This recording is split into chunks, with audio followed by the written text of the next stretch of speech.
अस्सलाम वालेकुम dear students. Ninth class के लिए ये रिकॉर्डेड लेक्चर्स, जैसा कि आपको पता है, करेक्ट फॉर्म ऑफ वर्ब हम पढ़ रहे थे और उसमें थर्ड फॉर्म के जो हेल्पिंग वर्ब्स थे और एडवर्ब्स थे दोनों हमने स्टडी कर लिए थे। उसके बाद फिर थर्ड फॉर्म के बाद इसे फोर्थ फॉर्म पाकिस्तान में बोला जाता है। आईएनजी फॉर्म बेसिकली इसका ग्रामेटिकल नेम है। तो इस लिहाज से आईएनजी फॉर्म के लिए आने वाले हेल्पिंग वर्ब्स हम पढ़ने जा रहे हैं कि कौन कौन से हेल्पिंग वर्ब आएँ तो आईएनजी फॉर्म का इस्तेमाल करें, अदरवाइज़ नहीं कर सकते। तो प्यारे बच्चों, इसका बेहतरीन फार्मूला ये है कि प्रेजेंट कॉन्टीन्यूस से स्टार्ट कर दो। Present continuous, past continuous, future continuous. फिर आईएनजी फॉर्म कहाँ इस्तेमाल होती है? प्रेजेंट परफेक्ट कॉन्टीन्यूस में, पास्ट परफेक्ट कॉन्टीन्यूस में, फ्यूचर परफेक्ट कॉन्टीन्यूस में। ठीक है, इनको कवर करने के बाद फिर हम बाकी बातें देखते हैं।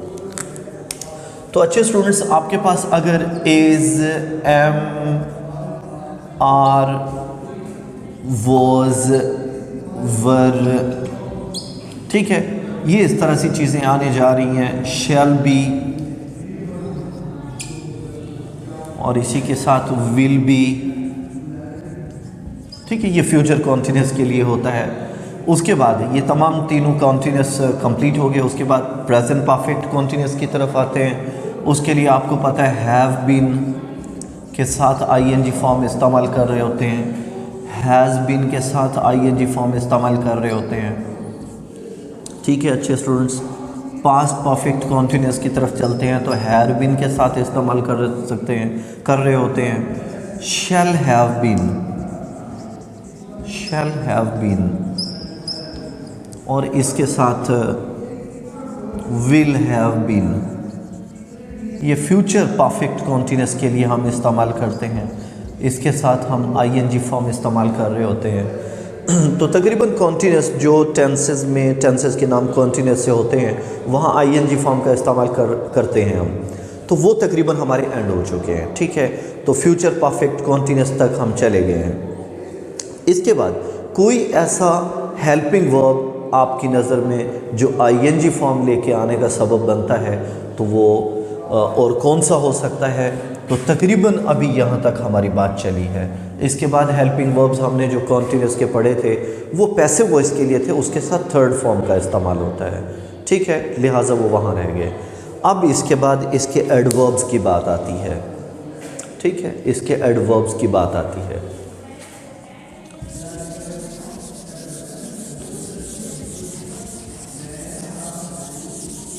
तकरीबन हेल्पिंग वर्ब यही वाले जब भी आपके पास आएंगे तो ये एग्री करते हैं फर्स्ट फॉर्म प्लस आईएनजी से।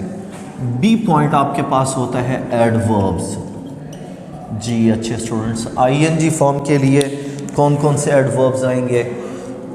मैं एक बड़ी बात आपको बताने जा रहा हूँ कि तकरीबन 5-6 पहले जो मैं एडवर्ब्स लिखने जा रहा हूँ इनके साथ हमेशा प्रेजेंट कॉन्टीन्यूस इस्तेमाल होता है। देखिएगा, अगर आपके पास सेंटेंस में नाउ आ जाए, ठीक है जी, इसके अलावा एट दिस टाइम आ जाए, ठीक, एट दिस मोमेंट आ जाए, एट दिस मोमेंट, ठीक है। अच्छा जी, एट द मोमेंट आ जाए, एट द मोमेंट, ठीक है। Now at this time, at this moment, at the moment, at present आ जाए, ठीक हो गया। 1 2 3 4 5 इन दीज डेज आ जाए, इन दीज डेज, ठीक है। नाउअडेज, ये इकट्ठा ही तकरीबन लिखा जाता है, नाउअडेज, ठीक है। अब ये जब भी एडवर्ब्स आपके पास आएंगे तो आईएनजी फॉर्म का इस्तेमाल होगा। ठीक है, और कौन सी आईएनजी फॉर्म? में आपको टेंस भी बता चुका कि प्रेजेंट कॉन्टीन्यूस का इस्तेमाल होगा, ये जहन में रख लें। उसके बाद आपके पास पास्ट कॉन्टीन्यूस का जो इस्तेमाल होगा वो भी मैं आपको बताने जा रहा हूँ। जैसे एट दैट टाइम आ जाता है, ठीक है, एट दैट मोमेंट आ जाता है, मोमेंट आ जाता है। ठीक है जी, इसी तरह से एट दैट टाइम आ गया, एट दैट मोमेंट आ गया, in those days, in those days, those days. ठीक है, इन दोज डेज। इसके अलावा सिंस और फॉर, सिंस या फॉर। ठीक है, ये आपके पास जब आते हैं तो आईएनजी फॉर्म का इस्तेमाल होता है। सिंस और फॉर का इस्तेमाल कहाँ इस्तेमाल होता है जी? इसका यूज़ हम करते हैं प्रेजेंट परफेक्ट कॉन्टिन्यूअस टेंस में, पास्ट परफेक्ट कॉन्टिन्यूअस टेंस में, फ्यूचर परफेक्ट कॉन्टिन्यूअस टेंस में। तो इस लिहाज से ये आईएनजी फॉर्म वाले एडवर्ब्स आपके सामने थे। कुछ और एक्सप्रेशंस हैं तो इसको मैं सम अप करने की कोशिश करता हूँ। इसके अलावा जो मिसलिनियस चेंजेस हैं, मिसलिनियस ट्रिक्स हैं, इंडिकेटर्स हैं करेक्ट फॉर्म ऑफ वर्ब्स को टैकल करने के, वो मैं थोड़े से आपको बता देता हूँ। अच्छे स्टूडेंट्स, जब भी आपके पास वर्ड लेस्ट आता है, वर्ड आपके सेंटेंस में लेस्ट का आ चुका, शुड प्लस फर्स्ट फॉर्म इस्तेमाल होगी, जहन में रखिएगा, प्लस फर्स्ट फॉर्म। ठीक है, एग्जाम्पल वैसे मैं लिख के नहीं, वैसे बता देता हूँ।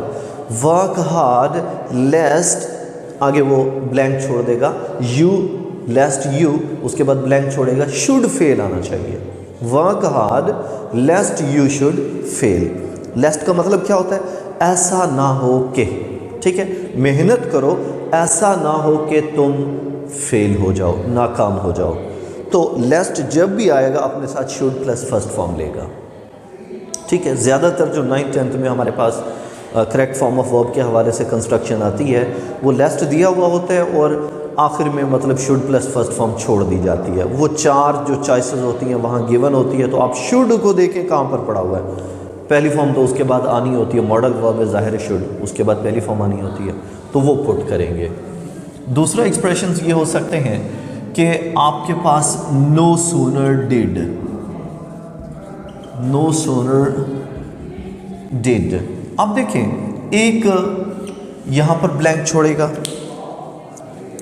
इसी तरह से जो चीज़ लिखनी है दूसरा करने के बाद आखिर में ब्लैंक छोड़ देगा। डियर स्टूडेंट्स, ये तो अंडरस्टूड है कि डिड के बाद हमारे पास कौन सी फॉर्म आती है? फर्स्ट फॉर्म आती है। ठीक है, फर्स्ट फॉर्म आती है। और लेकिन नो सूनर डिड के बाद पहली फॉर्म है, नो सूनर डिड के दूसरे सेंटेंस में सेकंड फॉर्म इस्तेमाल होती है, सेकंड फॉर्म का यूज होता है। याद रहे कि नो सूनर डिड से स्टार्ट होने वाले और एज सुन एज से स्टार्ट होने वाले सेंटेंसेस का हाल ये होता है, 2 सेंटेंसेस इस्तेमाल किए जाते हैं। अब no sooner did I get out of my house, अब आई गेट आउट। ठीक है, तो फर्स्ट फॉर्म का इतलाक हुआ, get out of my house, it started to rain, started दूसरी फॉर्म का इस्तेमाल हो गया। नो सूनर डिड, इधर भी बेसिकली ये सेकंड फॉर्म है, लेकिन डिड की वजह से ये फर्स्ट फॉर्म आई हुई है। ठीक है, तो नो सूनर डिड के बाद पहली फॉर्म, लेकिन दूसरे सेंटेंस में दूसरी फॉर्म का इतलाक होता है। इसी तरह से अगर हम देखें, एज सुन एज का अगर इस्तेमाल होता है, एज सुन एज। ठीक है बच्चे, इस तरह से करके एक ब्लैंक ये छोड़ेगा और इसी तरह से दूसरा ब्लैंक ये छोड़ेगा, मतलब 2 डबल सेंटेंसेस होते हैं। लेकिन 9th 10th लेवल पे होता ये है कि अगर ऐसे सेंटेंसेस आ जाते हैं तो एक ब्लैंक फील्ड होती है, ठीक है, गिवन होती है, दूसरी खाली छोड़ता है वो। अच्छे स्टूडेंट्स, एज सुन एज से सेंटेंस दोनों जो भी हों उसमें सेकंड फॉर्म का इस्तेमाल होता है, सेकंड फॉर्म आएगी और दूसरे वाले में भी सेकंड फॉर्म आएगी। ठीक है, इन दोनों में सेकंड फॉर्म का इस्तेमाल होता है। As soon as I entered my house, it started to rain, it started to rain, started दूसरी फॉर्म वहाँ पर। As soon as I entered my house, entered दूसरी फॉर्म। ठीक है, तो ये कुछ इस लिहाज से बातें थी एक्सप्रेशंस के हवाले से, मुख्तलिफ जो सेंटेंसेस आते हैं उनकी कंस्ट्रक्शन के हवाले से। तो मज़ीद आपको पास्ट टेंसेस के बारे में भी थोड़ा सा मुझे बताना है। पास्ट टेंसेस के बारे में क्या? कि जब डबल सेंटेंसेस आ रहे होते हैं तो फिर उनका फॉर्मूला क्या होगा। डियर स्टूडेंट्स, आपके पास ये बड़ा इम्पॉर्टेंट है, पास्ट का पास्ट इंडेफिनिट हो गया, टेंसेस हम लिख लेते हैं, पास्ट इंडेफिनिट टेंस हो गया, इसके बाद पास्ट कॉन्टिन्यूस टेंस हो गया, इसके बाद नंबर 3 पे पास्ट परफेक्ट टेंस हो गया। इनको पढ़ाने का मतलब क्या है? अच्छे स्टूडेंट्स, ये इसलिए पढ़ाया जा रहा है कि कुछ ऐसे सेंटेंसेस जो व्हेन से कंजाइन करेंगे, व्हेन से कंजाइन करेंगे, ये इस तरह से दिया जाएगा। कुछ बिफोर से कंजाइन करेंगे, अच्छा कुछ आफ्टर से कंजाइन करेंगे, कंजंक्शन यानी मैं बता रहा हूँ कि जो जो इनके दरमियान इस्तेमाल होने वाले कंजंक्शन हैं, ठीक है। इस तरह की सिचुएशंस आएंगी तो फिर हमें क्या करना चाहिए? इसके अलावा ये किसके लिए? जब कंजंक्शन इस्तेमाल होता है तो इसका मतलब दो सेंटेंसेस इस्तेमाल हो रहे हैं। तो अच्छे स्टूडेंट्स, हम ये पढ़ना चाह रहे हैं यहाँ पर कि अगर पास्ट इंडेफिनिट का एक सेंटेंस शुरू में आया हुआ है तो अगले वाले सेंटेंस में अगर ब्लैंक छोड़ा हुआ है तो क्या पास्ट इंडेफिनिट वहाँ पर भी वाक़ हो सकता है? ये चीज़ हम देखना चाह रहे हैं। डियर स्टूडेंट्स, बड़ी गौर तलब बात यह है कि उस तरफ से ही लिख देता हूँ मैं कि इस तरफ से भी लिखूँ तो मेरे ख्याल में हाँ जगह है, लिखा जा सकता है जी। Past indefinite PI past indefinite plus past indefinite, past indefinite के साथ पास्ट इंडेफिनिट आ सकता है, ठीक है। पास्ट इंडेफिनिट का एक सेंटेंस गिवन है, ठीक है, तो दूसरा सेंटेंस जो ब्लैंक छोड़ी हुई वो पास्ट इंडेफिनिट का हो सकता है, ठीक है। तो मालूम हुआ पास्ट इंडेफिनिट दोनों सेंटेंसेस इकट्ठे आ सकते हैं, लेकिन पास्ट कॉन्टिन्यूस में एक पास्ट कॉन्टिन्यूस का सेंटेंस है तो उसके साथ क्या पास्ट कॉन्टिन्यूस आ सकता है? नहीं आ सकता, ठीक है। पास्ट कॉन्टिन्यूस का अगर एक सेंटेंस है, इसे PC लिख रहा हूं, तो इसके साथ और कौन सा सेंटेंस आ सकता है? पास्ट कॉन्टिन्यूस का अगर सेंटेंस गिवन है तो क्या पास्ट परफेक्ट उसके साथ आ सकता है? नहीं आ सकता, क्योंकि एक लफ्ज़, एक चीज़ कॉन्टिन्यूटी में वर्ब, दूसरा परफेक्ट में नहीं हो सकता। एक चीज़ जारी भी और मुकम्मल भी हो जाए, यूँ नहीं हो सकता, ठीक है। इसीलिए पास्ट कॉन्टिन्यूस के साथ पास्ट परफेक्ट भी नहीं आ सकता, पास्ट कॉन्टिन्यूस खुद भी नहीं आ सकता। तो फिर जी एक बचता है पास्ट इंडेफिनिट, वो आ सकता है। पास्ट कॉन्टिन्यूस का अगर आपके करेक्ट फॉर्म ऑफ वर्ब में सेंटेंस पहले गिवन है तो याद रखिएगा उसके बाद ईजिली आप पास्ट इंडेफिनिट लगा सकते हैं। मतलब पास्ट इंडेफिनिट का मतलब सेकंड फॉर्म का इस्तेमाल कर देंगे, ठीक है। तो इस तरह से पास्ट कॉन्टिन्यूस के साथ पास्ट इंडेफिनिट आ सकता है जी। पास्ट परफेक्ट की बात करते हैं, इसे हम P लिख देते हैं, पास्ट परफेक्ट है। तो पास्ट परफेक्ट के साथ क्या पास्ट परफेक्ट का ही सेंटेंस आ सकता है? नहीं आ सकता। क्या पास्ट परफेक्ट के साथ पास्ट कॉन्टिन्यूस आ सकता है? बच्चों, दूसरा सेंटेंस पास्ट कॉन्टिन्यूस का नहीं आ सकता। पास्ट कॉन्टिन्यूस के साथ पास्ट इंडेफिनिट आ सकता है? यस, आ सकता है, पास्ट इंडेफिनिट आ सकता है। ये थोड़ा सा मैं इसको, ये देखें, पास्ट इंडेफिनिट के साथ पास्ट इंडेफिनिट आ सकता है, पास्ट कॉन्टिन्यूस के साथ पास्ट इंडेफिनिट आ सकता है, पास्ट परफेक्ट के साथ पास्ट इंडेफिनिट आ सकता है। ये दो सेंटेंस है। मैं सिंपल वर्ड्स में आपको बात बताऊं कि दो सेंटेंसेस अगर दिए हुए हैं और पहला सेंटेंस सॉल्व्ड है, हलशुदा है, एग्जामिनर ने खुद ही दे दिया, ठीक है, क्या पास्ट परफेक्ट का है तो जहन में रख लो पास्ट इंडेफिनिट, दूसरा जो ब्लैंक खाली छोड़ी हुई है जगह वहाँ पास्ट इंडेफिनिट यानी दूसरी फॉर्म का इतलाक करो, ठीक है।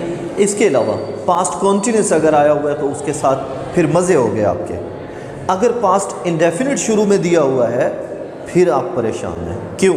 अगर पास्ट इंडेफिनिट शुरू में दिया हुआ है तो हो सकता है उसके बाद पास्ट कॉन्टीन्यूस आए, हो सकता है उसके बाद पास्ट इंडेफिनिट आए, हो सकता है उसके बाद पास्ट परफेक्ट आए। तो ये सिचुएशन भी मैं आपको क्लियर कर देता हूँ। ये दो सेंटेंसेस अगर आपस में मिलेंगे तो ये व्हेन एक कंजंक्शन है उसके ज़रिए से मिलेंगे, ठीक है। तो ये वाली सिचुएशन भी चले मैं नेक्स्ट में क्लियर कर देता हूँ अगली बात में। तो फिल वक्त आप लोगों ने ये समझ लिया कि पास्ट इंडेफिनिट के साथ पास्ट इंडेफिनिट आ सकता है, पास्ट कॉन्टीन्यूस भी आ सकता है, पास्ट परफेक्ट भी आ सकता है, ठीक है। अगर मैं इसकी बात करूं और इसे यूं लिखता जाऊं कि इसके साथ पास्ट कॉन्टीन्यूस भी आ सकता है और पास्ट परफेक्ट भी आ सकता है, लेकिन इनके साथ ये लिमिटेड है। पास्ट कॉन्टीन्यूस का सेंटेंस गिवन है तो अगला पास्ट इंडेफिनिट का होगा, पास्ट परफेक्ट का सेंटेंस गिवन है तो अगला पास्ट इंडेफिनिट का होगा, ठीक है। अब मैं इन कंजंक्शंस के साथ जो वर्ड्स लगते हैं वो भी आपको बता देता हूँ। जो सेंटेंसेस आते हैं इनके लिए ये मैं वाज़ेह कर दूँ आपको। याद रखिएगा कि अगर आपका सेंटेंस आफ्टर से स्टार्ट हुआ है, ठीक है, वर्ड आफ्टर से स्टार्ट हुआ है, तो इसके बाद आपके पास कौन कौन से टेंसेस आ सकते हैं। डियर स्टूडेंट्स, अगर आफ्टर से स्टार्ट हुआ है तो ये पास्ट परफेक्ट होगा, ये पास्ट परफेक्ट होगा। और दूसरा सेंटेंस, दूसरा जो टेंस आएगा वो पास्ट इंडेफिनिट होगा, पास्ट इंडेफिनिट टेंस होगा। दूसरी इसकी सिचुएशन ये हो सकती है कि अगर बिफोर इधर आया हुआ है, ठीक है, बिफोर के बाद कौन सा टेंस आने जा रहा है वो हम अच्छे तरीके से जानते हैं कि बिफोर के बाद कौन सी फॉर्म लगती है, सेकंड फॉर्म लगती है, और second form is equal to past indefinite tense होता है। पी आई का मतलब पास्ट इंडेफिनिट टेंस होता है। इससे पहले क्या होगा जी, इससे पहले पास्ट परफेक्ट होगा, पास्ट परफेक्ट होगा, ठीक है। क्यों? बिफोर से कंजाइन किया गया तो बिफोर के बाद पास्ट इंडेफिनिट आएगा, बिफोर से पहले पास्ट परफेक्ट होगा। The patient had died before the doctor came, the patient had died before the doctor came, before के बाद केम आया, दूसरी फॉर्म है, ठीक है। उससे पहले क्या आने जा रहा है, पास्ट परफेक्ट आने जा रहा है, ठीक है। आफ्टर के बाद पास्ट परफेक्ट आएगा, लेकिन उसके बाद यहाँ कोमा आएगा, कंजंक्शन तो शुरू में दे दिया, उसके बाद पास्ट इंडेफिनिट आएगा, ठीक है। ये दो सूरतें हो सकती हैं। कौन सी? पास्ट इंडेफिनिट और पास्ट परफेक्ट का कॉम्बिनेशन अगर हो तो इन दो सूरतों में पॉसिबल है, या तो बिफोर कंजंक्शन आएगा या आफ्टर कंजंक्शन आएगा। आफ्टर के बाद बताना ये चाह रहा हूँ, आफ्टर के बाद पास्ट परफेक्ट आएगा, ठीक है। दूसरा सेंटेंस भले पहला है या आखिर में है तो वो पास्ट इंडेफिनिट का होगा। बिफोर के बाद वाला सेंटेंस पास्ट इंडेफिनिट का होगा, उससे पहले पास्ट परफेक्ट होगा, ठीक है। ये तो पास्ट इंडेफिनिट और पास्ट परफेक्ट की बात मैंने की। तीसरी बात हमारे पास चलती है, कंजंक्शन हमारे पास व्हेन है। व्हेन, याद रखिएगा, अगर व्हेन के बाद आपका टेंस है पास्ट कॉन्टिन्यूस, व्हेन के बाद पास्ट कॉन्टिन्यूस टेंस है, उसके बाद जो टेंस आने जा रहा है वो यकीनी तौर पर पास्ट इंडेफिनिट होगा, पास्ट इंडेफिनिट होगा। व्हेन के बाद पास्ट कॉन्टिन्यूस आ गया, ठीक है। उसके बाद जो टेंस आने जा रहा है वो पास्ट इंडेफिनिट होगा, क्योंकि पास्ट कॉन्टिन्यूस के साथ और कोई नहीं आ सकता, पास्ट कॉन्टिन्यूस के साथ पास्ट कॉन्टिन्यूस नहीं आ सकता, पास्ट कॉन्टिन्यूस के साथ पास्ट परफेक्ट नहीं आ सकता, ठीक है। तो ये लाजमन सी बात है। आप कब परेशान होंगे? जब परेशान होंगे जब आपके पास व्हेन के बाद पास्ट इंडेफिनिट गिवन है, पास्ट इंडेफिनिट गिवन है। फिर क्या होगा? ये वाला टेंस पास्ट इंडेफिनिट भी हो सकता है, पास्ट कॉन्टिन्यूस भी हो सकता है, बस पास्ट इंडेफिनिट भी हो सकता है, पास्ट कॉन्टिन्यूस भी हो सकता है। यहाँ पर मोहतात रहने की ज़रूरत होगी। फिर किस चीज़ को देखा जाए जी, फिर किस चीज़ को देखा जाए डियर स्टूडेंट्स? फिर दोनों वर्ब्स को देखा जाता है, उस कैफियत सिचुएशन को देखा जाता है, वर्ब को देखा जाता है कि क्या वो वर्ब कॉन्टिन्यूटी की सूरत हाल इख्तियार कर सकता है मिसाल के तौर पर when the light went out, when the light went out, past indefinite when के साथ लगा दिया ना मैंने, कोमा देंगे we were having dinner, we were having dinner, इसमें पास्ट कॉन्टिन्यूस का इस्तेमाल हो गया। मालूम हुआ कि जो हैविंग वाली सिचुएशन थी वो कॉन्टिन्यूटी में है, लाइट जाने वाली सिचुएशन एकदम से हो जाती है, ठीक है, दूसरी सिचुएशन कॉन्टिन्यूटी में है। When I entered my house, my brother was watching TV। अब यूं नहीं हो सकता when I was entering my house, क्योंकि enter एक ऐसा वर्ब है जो कॉन्टिन्यूटी को शो नहीं करता। सो लिहाजा इस लिहाज से हमारे पास आएगा कि when I entered my classroom the students were doing their work, ठीक है, तो ये वाजे हो जाएगा। मालूम हो वैन के बाद पास्ट इंडेफिनिट आ गया तो फिर परेशानी होगी, वैन के बाद पास्ट कॉन्टिन्यूस आ गया फिर तो मज़े हैं। वैन के बाद पास्ट इंडेफिनिट आ जाए परेशानी क्यों होगी? डियर स्टूडेंट्स, पास्ट कॉन्टिन्यूस भी लग सकता है, पास्ट इंडेफिनिट भी लग सकता है, ठीक है। When you entered the house, who was there?